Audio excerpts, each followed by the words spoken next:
Welcome, and thank you for tuning in to Real Talk, Real Deals, stories and tips from the real world of sales. This is a podcast where we are talking about how to be successful in selling. This is episode 8, and I'm your host, Andrea Grudnitsky. And I'm happy to welcome back our guest, Becky Cassilly, one of our fantastic sales coaches, to round out our discussion on emotional intelligence in sales. Welcome back, Becky, for part 3. Thanks, Andrea. Thanks for having me back. Happy to have you back. So Becky, let's jump right in. In our last 2 podcasts, you and I spoke about emotional intelligence in sales. And just to remind everyone, that really is the ability to, manage both your own emotions and also at the same time, understand the emotions of people around you. And you and I talked a lot about why it's so important in sales to have emotional intelligence. It's interesting, Becky, I've kind of, talked to some people since our last podcast about this topic that you raised around authentic curiosity. You spoke a bit about that. There's a lot of interest there. And I'm just curious, I'm sure you get a lot of interest in the topic as well. Why do you think this topic of authentic curiosity is a hot one and so hard for people to demonstrate? Andrea, it's such a good question. And I have noticed something kind of crazy with my clients.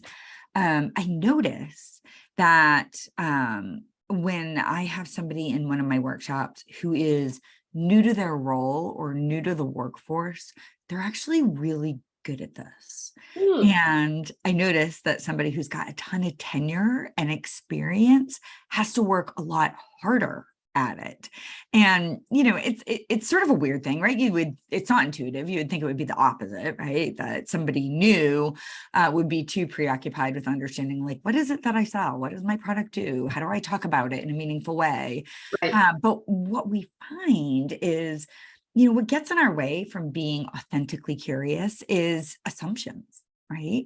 And our assumptions, those come from our experiences, right? And I think, at the end of the day, we all rely on assumptions that we're going to make just as a survival strategy, right? Like I assume that if I pull my car out in front of a big, Mack truck, that's going to be a problem for me, right? Yeah. So I'm not going to do that.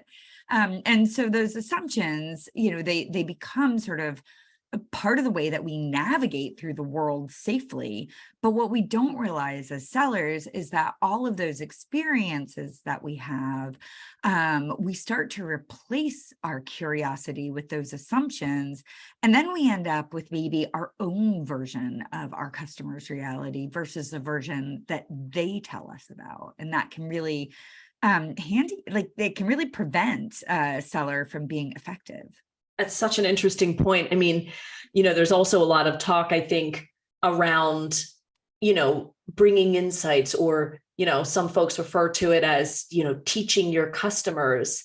And, while that's an important skill, I could see how that might lead to exactly what you're saying if you're not careful about, making assumptions rather than staying in that zone of authentic curiosity. Yeah, that's such a funny point that you bring up, Andrea. I have clients say to me all the time, well, we have to educate our customers.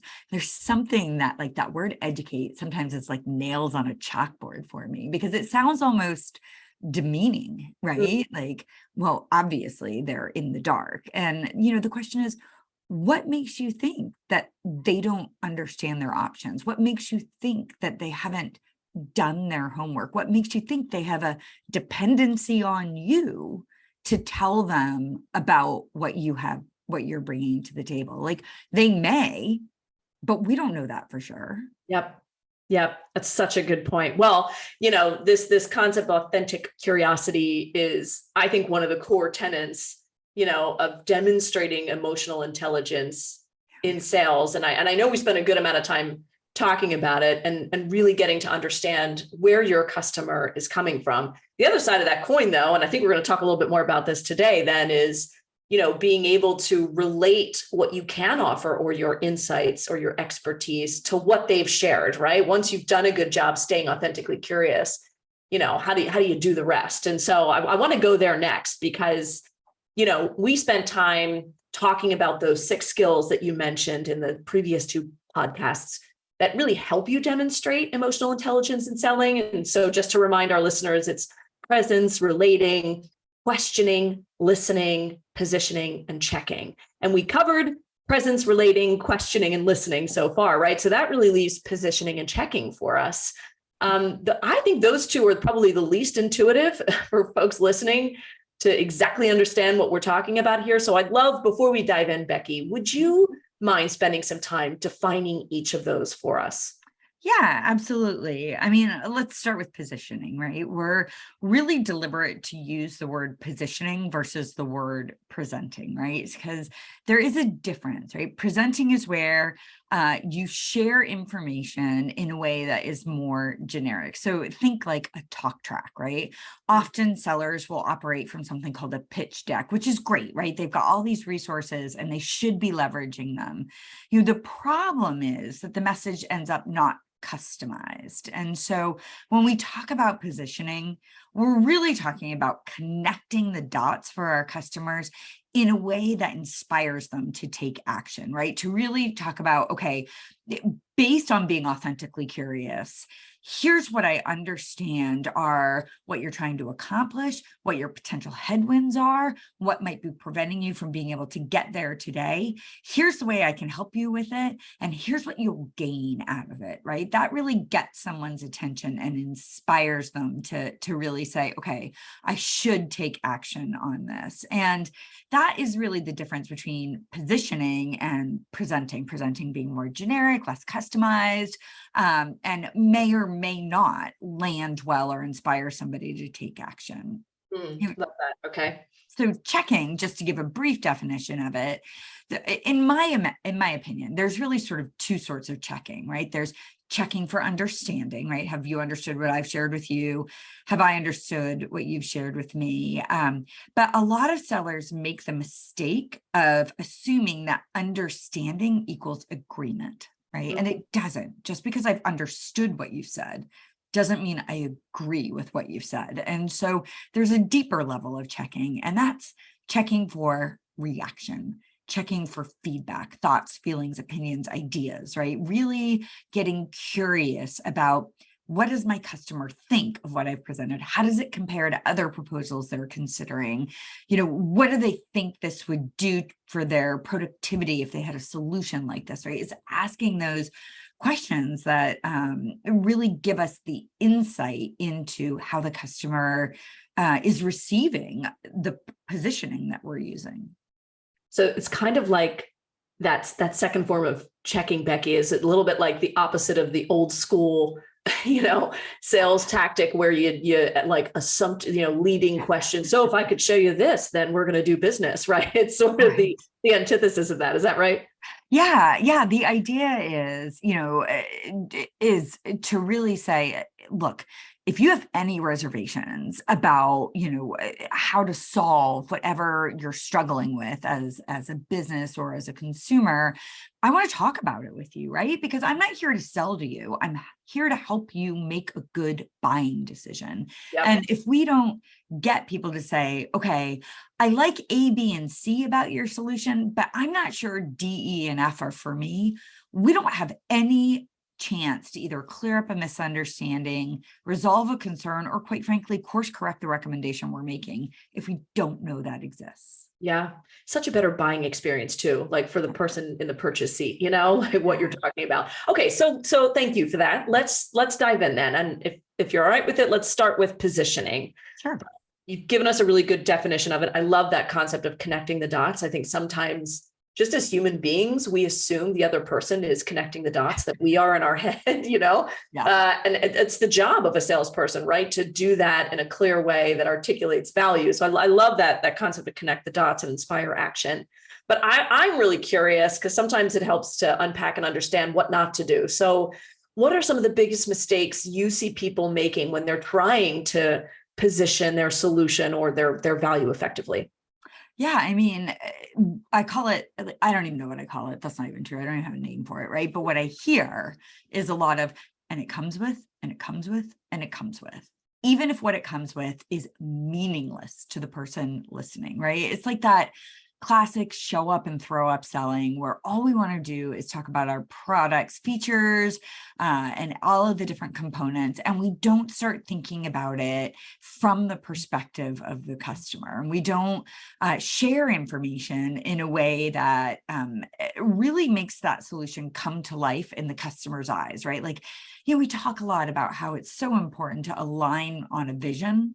And if we're just talking about features, we're leaving a lot to the imagination for the customer. We're assuming that they see it the way we see it. And I think that's, a huge misstep on a lot of sellers, on a lot of sellers' parts. In fact, I think one of the biggest missteps is that when we start talking about either our solutions, our capabilities, our services, whatever it is, that we're bringing to the table, that we forget about something called saliency bias, right? And saliency bias is just, a bias that we all have. And it's in its most simple definition, it's that information that's relevant or stands out is much more likely to affect our thinking and actions than information that isn't connected for us in a meaningful way.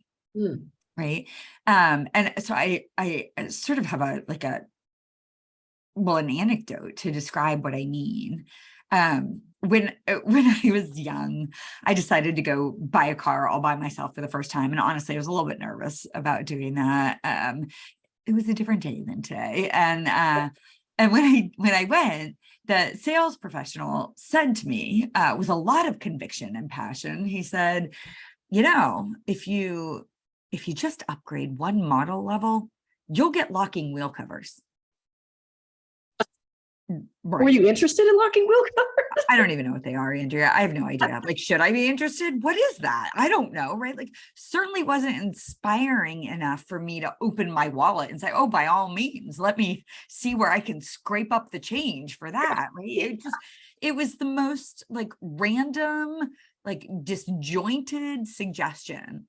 And the truth is, had he said to me, I know that you had mentioned that you were concerned about, increasing rates of crime in the neighborhood that you're currently living in, and that you had mentioned that a lot of neighbors have been complaining that they would come out for work in the morning and they'd have a wheel missing from their car. The next model level up actually includes locking wheel covers, and that would give you peace of mind, especially because you told me you're always running late for work, that when you came out, that all four wheels would still be on your car and you'd be able to, race in there and get in there just before somebody noticed that you were late again, right? Okay, now you have my attention. Now that's a suggestion I'm probably much more likely to consider acting on than just throwing it out there in the universe and assuming I understand the relevance of locking wheel covers, because you know what, I don't. And I don't even know if what I described is actually what locking wheel covers do for you. I still don't really know what they are. But you're in that scenario, it's quite possible, right, that the salesperson actually was thinking of your need when they suggested it, but didn't connect the dots in the way you're suggesting. They didn't go the extra mile of saying, this is why I think this is beneficial. This is what you told me and why I think this is actually relevant for you. Is that right? That's exactly it. He just assumed I would make that connection. And, I didn't, because I didn't understand what it was. I didn't understand the benefit it would bring me. I didn't understand what pain it would solve for me. Yeah. And so therefore, he missed an opportunity to really put the right product in front of me. Now, the good news is I never lost a wheel, even without my locking wheel covers. But, I didn't realize that the risk that I could was higher now. Yeah. Yeah.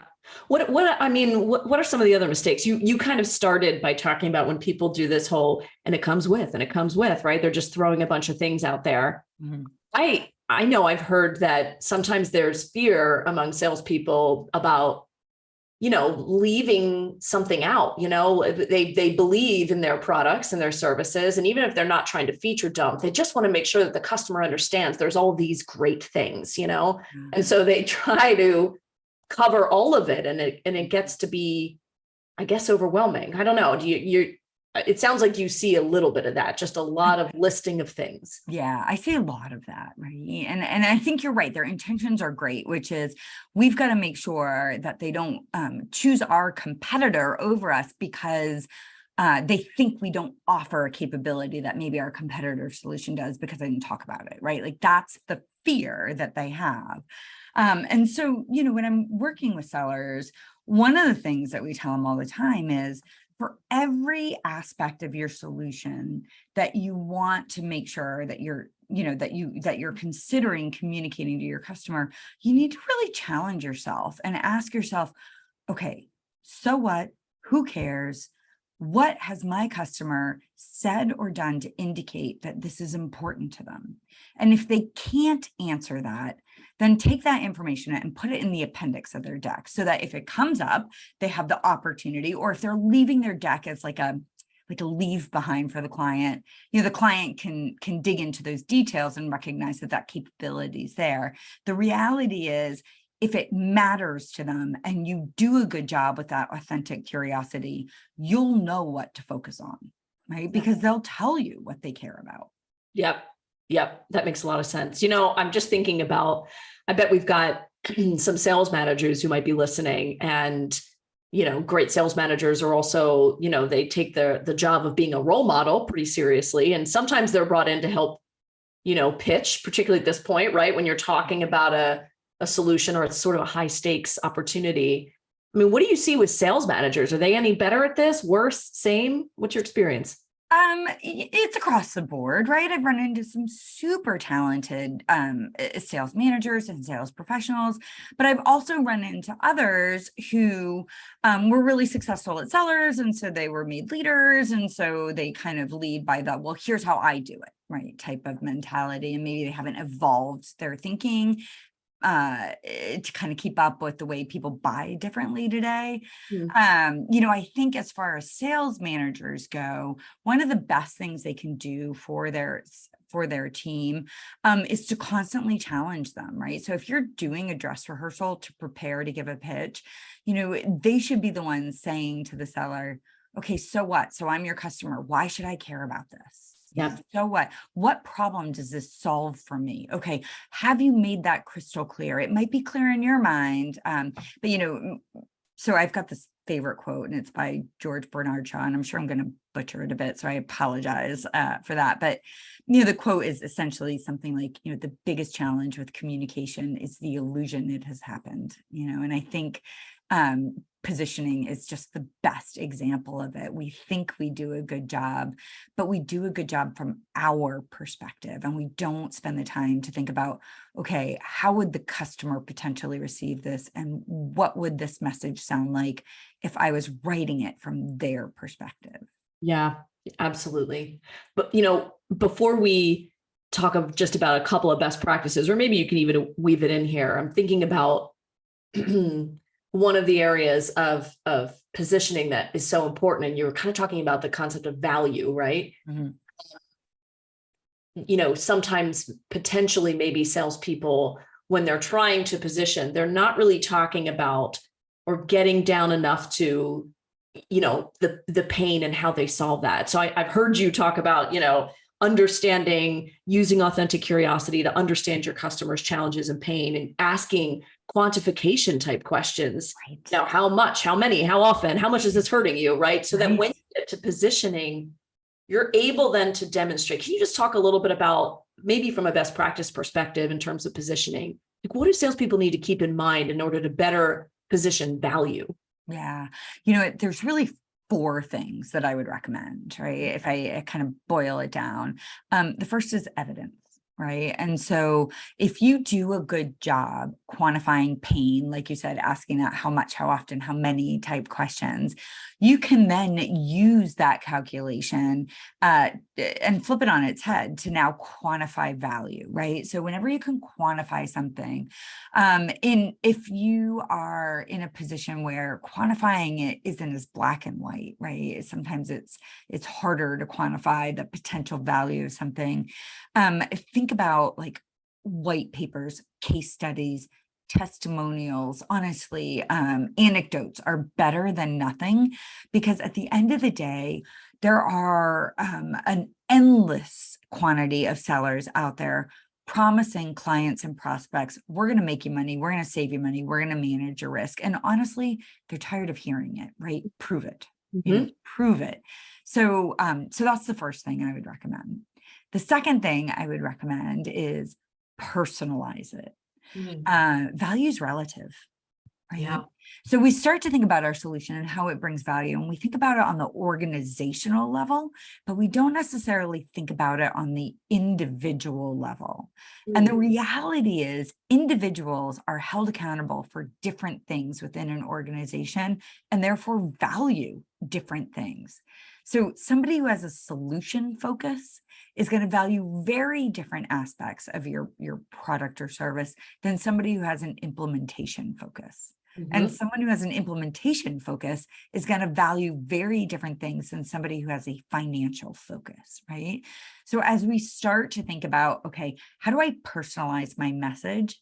If I'm a finalist, and I know in a room, I'm going to have a CFO, I'm going to have someone from the sales organization, and I'm going to have someone from IT, then I've got to make sure that my solution, when I start to talk about the value of it, I'm explicit about how it serves all three of those different focuses. Because you know what?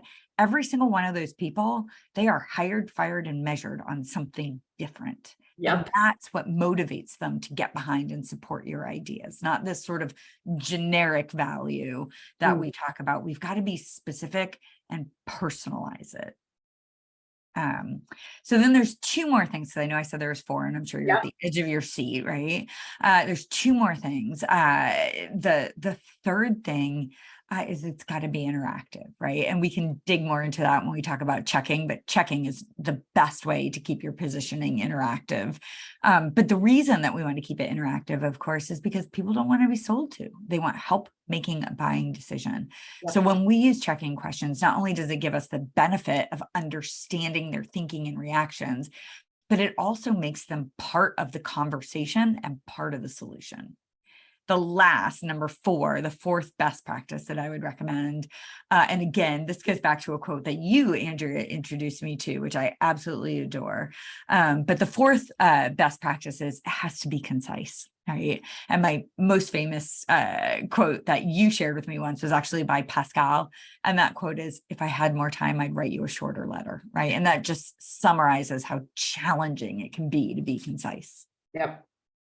And I think sometimes people think that the more they talk, the longer they talk, the more they're increasing understanding on the part of their buyer, and that's not necessarily true, is it?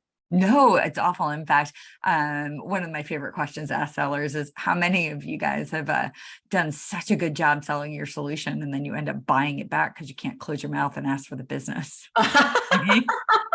I bet you get a lot of head nodding. Yeah, I mean, if we're all honest with ourselves, right? It's like I'm almost procrastinating because I'm afraid to ask, because probably I haven't done a good job checking throughout. So I don't know if I'm going to get a yes. So I just keep talking, and hopefully I'll never have to ask for the business. I love that. Okay, so I want to go back to your third point then, right? Where you're talking about interactive and you were saying checking, so important there. Totally agree. So let's move to checking.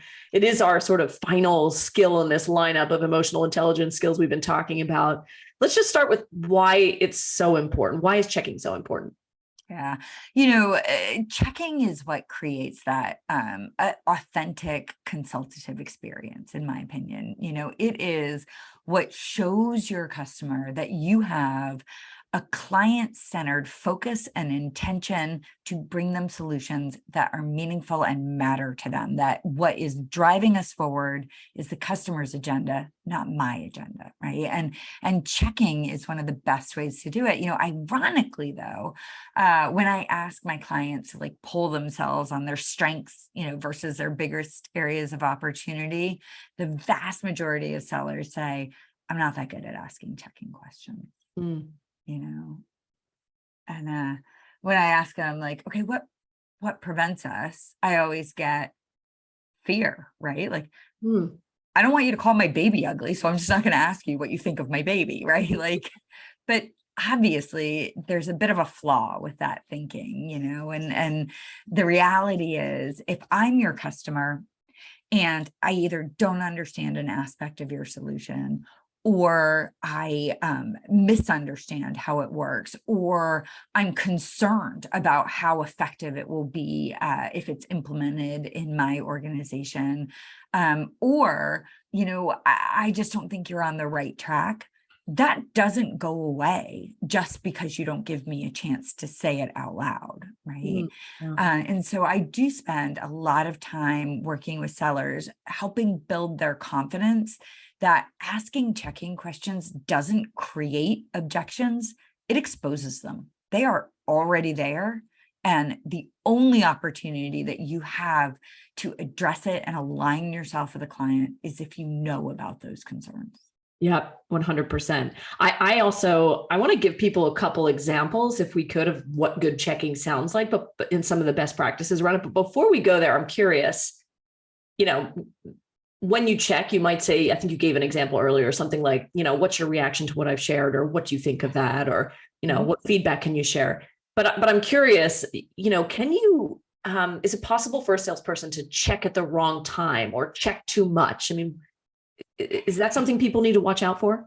Yes, right. Like if you are over checking, right, it can feel like you're badgering the witness or you're desperate for their affection, right? Like, and I don't know which is worse, And Yeah, I don't know either. Yeah. So again, it all boils down to emotional intelligence, right? We when we think about what good listening looks like, and we think about like what percentage of meaning is the content, the content of their words is only 20%. And so we've really got to start to think about, what are their nonverbals? What do they keep circling back to? What indicators do I have from them that would prompt me to say, I'm having a hard time reading your reaction to this. I'd love to get your thoughts on it, right? Like, or, I'm noticing some skepticism. Tell me what you're thinking about this, right? And it takes a lot of courage to say something like that to someone, and to do it, in a genuine way. I think, it's funny because I know one of the things that we talk about, you and I talk about a lot, are, all right, what's the difference between like good and not so much, right? When it comes to good. And I think about like, okay, what are examples of like poor checking or like abusive checking, right?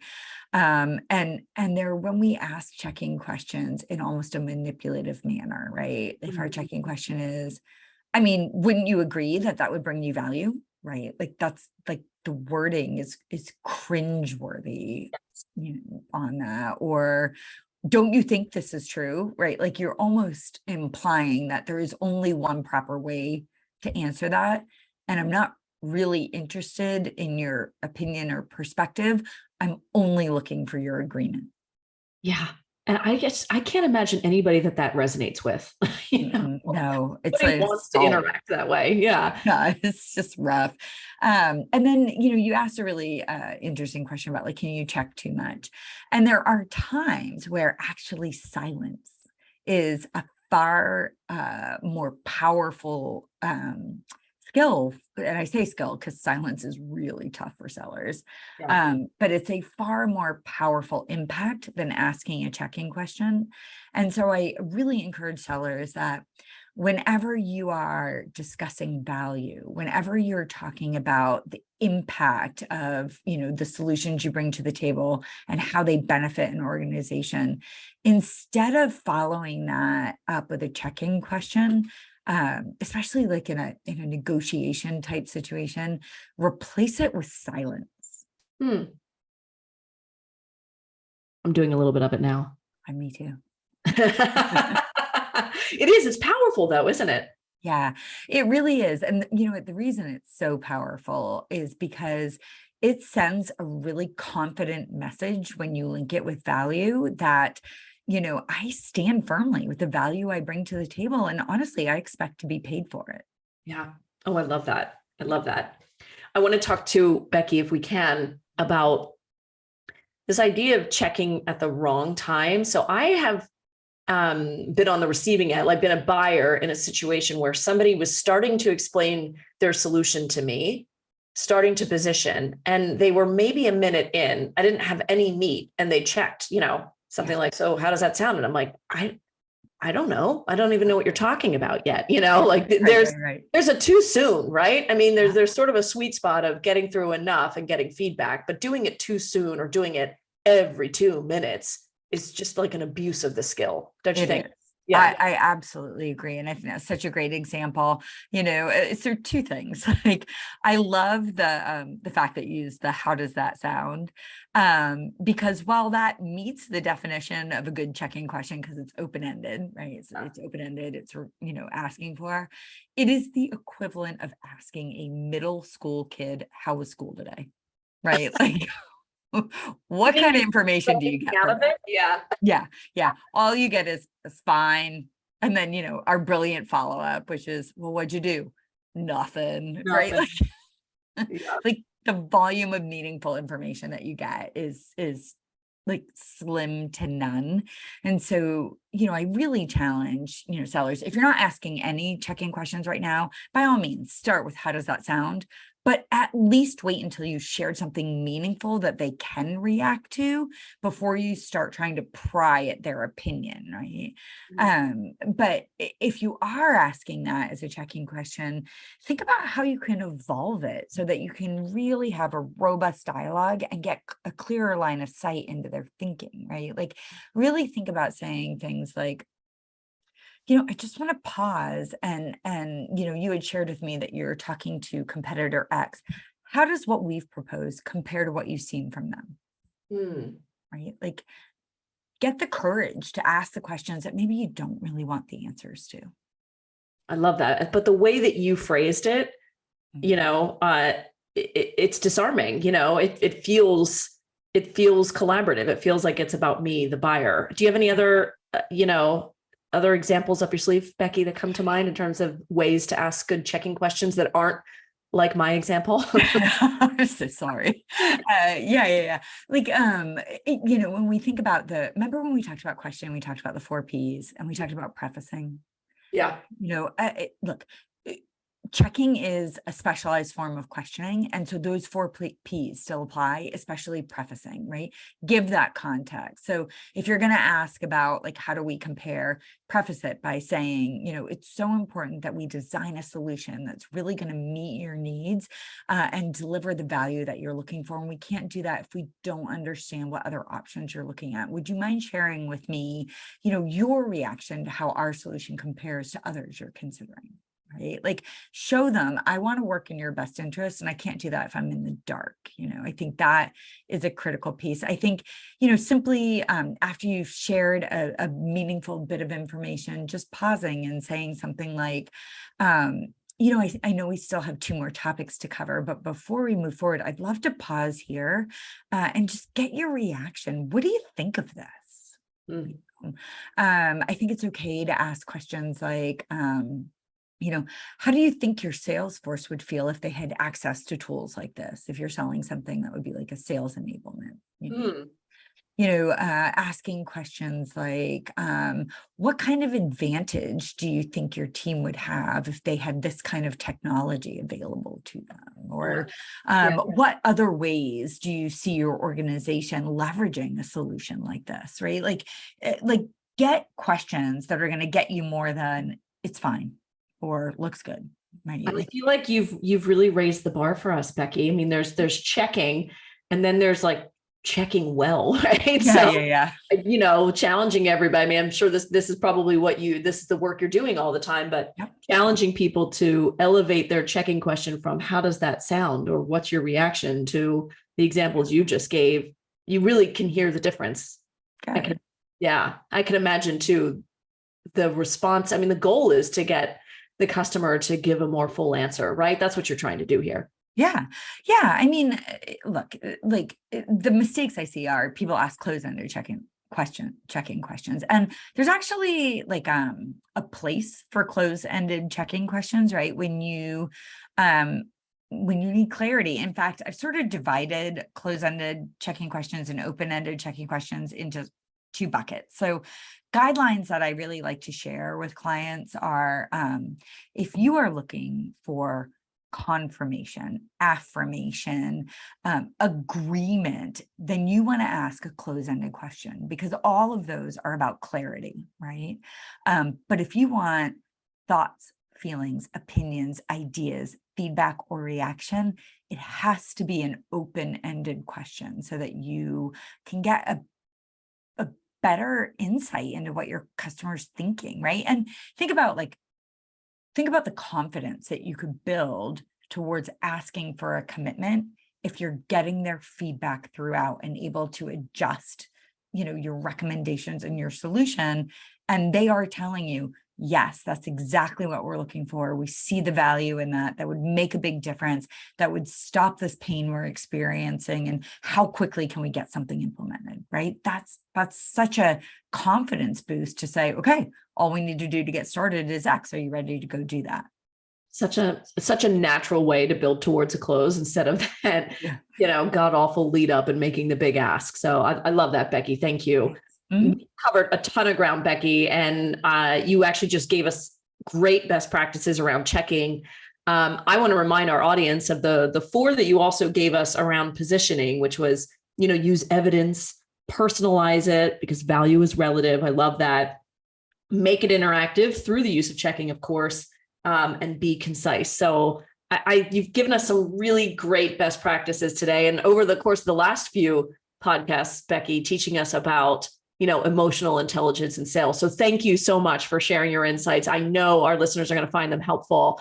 And, I'll just close by saying, I'm sure you'd, potentially like to connect with Becky. You can find her, of course, on LinkedIn at Becky Cassilly. And I want to thank all of our listeners for tuning in today. And of course, if you're interested in more sales tips and best practices, please check us out on LinkedIn at Richardson Sales Performance. Thank you, Becky. Thank you, Andrea.